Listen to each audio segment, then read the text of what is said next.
Westwood One presents David Gilmour, Off the Record with Mary Turner. The whole band, Pink Floyd, is notoriously not into doing interviews, and you seem to be making yourself quite available with the release of this album. Any particular reason for that change? Well, I'm the nice one, you know.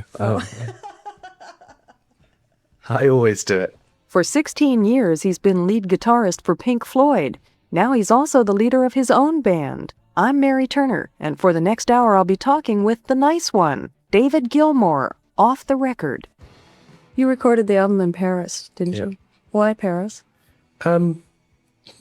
It's tax thing, really. It's just a lot easier tax-wise slightly if you record outside of England and outside of America.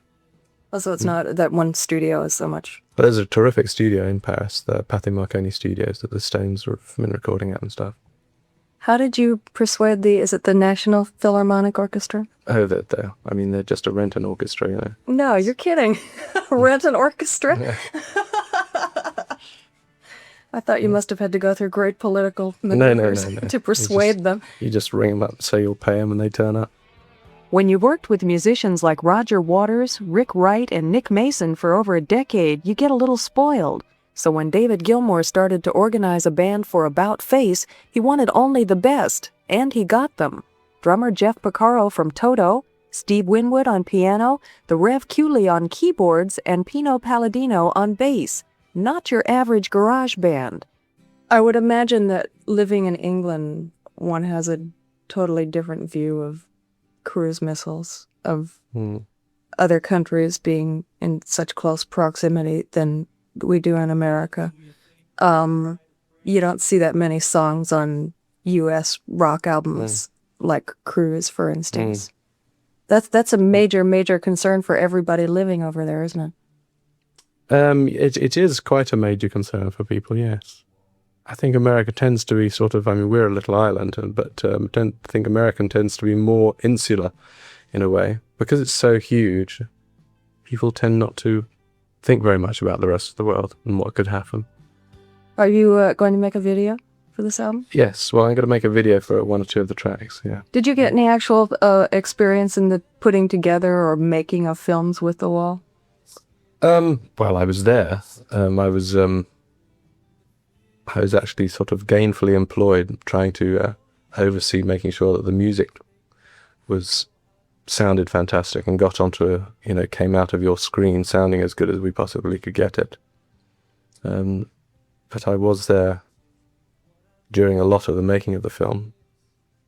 I suppose you could say I learned something. I don't really know what I learned. I learned how expensive it is to make films. Did that titillate your appetite for acting, maybe? No, the very opposite. It made me think I never want to be involved with a film again in my life. Well, was it that tedious? Yeah. It was indeed. I think I'd much prefer to stick to making records.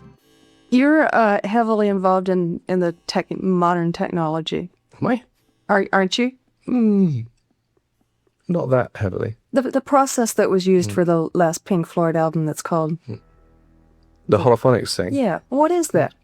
That's an invention by a guy called Hugo Zuccarelli, which is... there used to be a thing called the dummy head. I don't know if you've ever heard of the dummy head system, which is a kind of... where they make an artificial head and they'd put microphones down inside the ears. And you would get a kind of all-around sound from it if you listened on headphones. But this guy he's done that, but he's added to it the fact that we actually emit a high-pitched frequency from our ears. And the high-pitched frequency interferes with the sound that we listen to and gives us a sense of direction and dynamics. And we actually have some sort of sense of direction if we only have one ear. And it's a very complicated scientific thing that I don't fully understand. Some of their demonstration tapes they have made of it are quite amazing. You can sit in a room and listen with headphones on. And they tend to put you in a room. They like to put you in a darkened room. They like to put the door in a certain place, like you would be sitting more or less in the middle of the room and the door would be to your right, and they'd make you sit in a room that way to listen to it. And I guarantee you that if the door opens in the tape, you would turn around and look at the door. It's no, you know it's the real door, and things are so real when you listen to the demonstration tapes. It's extraordinary. On two of the songs, you were a co-writer with Pete Townsend. Right. Are you old friends? No, not really. I don't really know Pete very well. But I mean, you bump into people. I have known Pete since 1968 or something, but only to just say hello to in passing once in a while. But we were at Eel Pie Studios, his studio in London, doing the piano stuff on the Final Cut album, and I was talking to him. We bumped into each other in the corridor, and he told me that he liked my last solo album. And he said if there was ever any help I needed with anything, give him a ring. So I was sort of getting in desperation as I was nearing the end of this album, this current album. And I still had 3 or 4 songs which I really was not happy with the lyrics I had. And, you know, I had obviously got some stuff for each song, but I really felt fairly unhappy about just 2 or 3 of these songs. And so I thought, well, if he offered, it can't do any harm to ask him. So I rang him up and suggested, and he said he'd love to give it a try. So I sent him a cassette down with about 4 songs on, and he came up with these lyrics on 2 of them that seemed just about right to me there. Is that the best way to collaborate for you? I don't have any sort of rules or sort of restrictions on how one might collaborate. I mean, I just like to make music, and any person who is interesting and talented, I would sort of endeavor to try and collaborate with on any level. It's just that on this particular one, I was doing it just the way I was doing it, my way. And I had reached a sort of stumbling point where I was a bit frustrated and I had to go to someone else for help. But I mean, I think at some point in the future, it's very likely I'll try and start off doing some body of work, an album or something, and start off in some sort of collaborative. I mean, I've always enjoyed being a collaborating partner in Pink Floyd, and there are a lot of other very talented people around this world who it would be fun to work with. Before I realized that Love on the Air was written by Pete Townsend, lyrically, I was going to ask you if you'd had your heart broken lately. It just sounds like somebody who's just been dragged across the coals. It's, well, awfully sorry. I can't say maybe Pete has.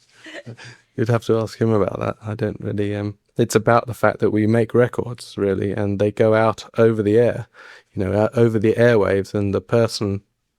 it's like you're singing out to someone, and the person that you're singing to is not answering because they're out there, the other side of a radio set. Does it bother you that it's hard to get a dialogue between performer and fan because you have to be somewhat distanced from the audience? This is Roger's big thing. No, it's not really mine. I don't really feel that distanced. I find in when I meet people and talk to them, then there's not really an enormous distance. I am trying to break it down. I mean, the distance that there is. I mean, I hope I can communicate something to people. It's just hard to have been a member of a band like Pink Floyd for... No, it's not hard to have been a member of a band like Pink Floyd. It's wonderful.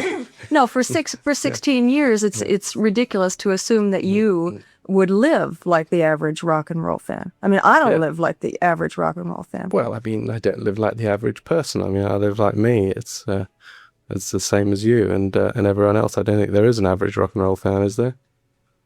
Well, probably not average, but there, it would be safe to say that the majority of people who really, really, really love and live for rock and roll are probably somewhere between the ages of 15 and 29. You might be right, yes. I don't really know. I don't live for rock and roll myself. Did you ever, though? Didn't you when you were young? No, I don't think so. I don't think I ever saw it as the only thing in my life. I mean, I love it with a passion. I always have, and I still do.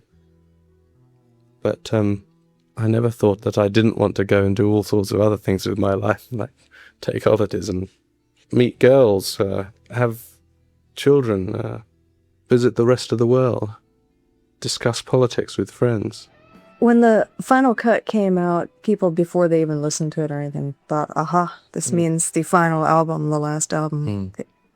Would you care to deny that rumor? Well, Roger hasn't said to me that it's the last album that he's going to make.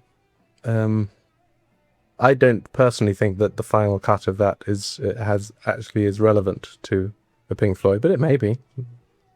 Maybe Roger doesn't intend to do another Pink Floyd record again. He hasn't said that to me. But the final cut is film terminology for the finished article. When you finished making a film, the final cut is the film that you're left with.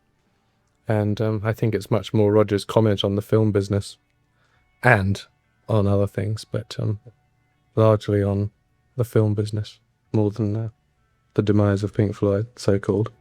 Would you be saddened if Pink Floyd were to pack it up? I'd be saddened. No, I don't think I'll be saddened. I mean, the Pink Floyd is just, for me, I am in it, and it is just three guys now who sometimes work together. You know, so it doesn't mean quite the same as it probably means to a lot of other people. Certainly, you know, the breakup of the Beatles and things was something that affected me. I was very sad about. But one has to try and understand from the inside of these situations, it's not the Beatles or the Pink Floyd, it's just these guys who've been working together, you know. We've got this big name, and it has this image to people, but it's still just the three people who work together. And that's all it means to us, or to me.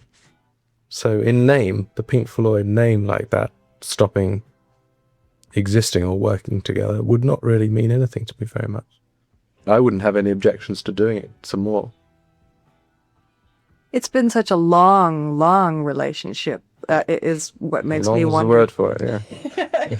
Well, I mean, you know, you can look at that two ways. It's like, long, gee, you guys, we're really good friends. We've been through a lot of trials and tribulations. Or one could think, my God, it's been 16 years. Well, it's both of those things, of course. So it goes both ways, huh? Mm-hmm. So, it's been a long 16 years, I can tell you. Even if Pink Floyd goes on for another 5 or 10 years, will you continue to want to do solo projects? Yes. I'm sure I will, yes. I mean, it's a part of my life, and I would like to make it a larger part of my life, because we all are now we're not young kids anymore. We've all got things that we want to do in our lives, and often they just don't coincide through no one's fault at all.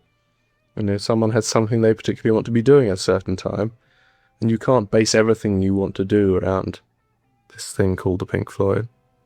It's very difficult to. So it's, a lot of the time, it's just impossible for us to be working together because we've got other priorities a lot of the time. And as I can't sort of rely on just ringing Roger and Nick up and saying, right, let's make an album now, you know. Well, they say, well, we're busy, I can't do it right now. If you would do it in 6 months or something, and in 6 months' time I'm doing something else, and they ring up and say, shall we do something? And I say, well, I can't right now. So it tends to be very difficult. I can't rely on them to do what I want to do when I want to do it. So I have to have a different alternative for myself so that I can do things when I want to do things.